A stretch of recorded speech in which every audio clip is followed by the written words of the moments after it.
சிறகடிக்கும் ஆசை தொடரில் மனோஜ், முத்து, ரவி 3 பேரும் அவங்க மனைவிக்கிட்ட சண்டை போட்டுக்கிட்டு பேசாமல் இருக்கிறாங்க.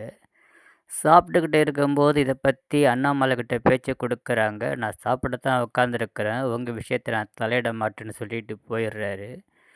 பிறகு மனோஜ் அவங்க அம்மா கிட்ட நீயாச்சும் கேளுன்னு சொல்லும்போது எதுக்கு நான் இந்த பிரச்சனை தலையிட சொல்லிட்டு அவங்களும் போயிடுறாங்க.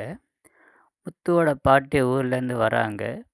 நீங்கள் தான் பொங்கலுக்கு அங்கே வரல, அதனால தான் வந்ததா சொல்கிறாங்க. அந்த நேரத்தில் ரவி ரெஸ்டாரண்ட்டோடைய ஓனர் ரீது வீட்டுக்கு வராங்க. ரெஸ்டாரண்ட்டு மூலமாக பொங்கல் செலிப்ரேஷன் நடக்க போகுது, வீட்டில் உள்ள எல்லாரும் கலந்துக்கணும்னு எல்லாரையும் கூப்பிடுறாங்க.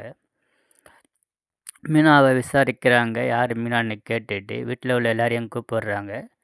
பாட்டியும் அவசியமாக பொங்கல் விழாவில் கலந்துக்கணும்னு சொல்கிறாங்க. ரெஸ்டாரண்ட்டில் பொங்கல் விழா நடக்குது. அங்கே ஸ்ருதியோட அம்மா உள்பட எல்லாரும் கும்பலாக உட்காந்துருக்குறாங்க.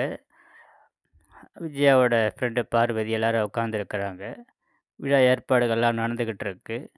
ரீதி எல்லாரையும் வந்தவங்களை வரவேற்கிறாங்க.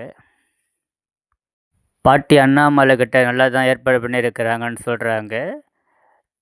குடம் தூக்குற போட்டி நடக்குது. அங்கே 5 பேர் கலந்துக்கிறாங்க. அதில் 2 பேர் அவுட் ஆகி இங்கே அண்ணாமலை வீட்டு மருமக 3 பேரும் போட்டியில் இருக்கிறாங்க. யார் ஜெயிக்கிறா என்பது நாளை தொடரில் காணலாம். தொடர்ந்து பாருங்கள், ஆதரவு கொடுங்க, சப்ஸ்கிரைப் பண்ணுங்கள், லைக் பண்ணுங்கள், ஷேர் பண்ணுங்கள். நன்றி, வணக்கம்.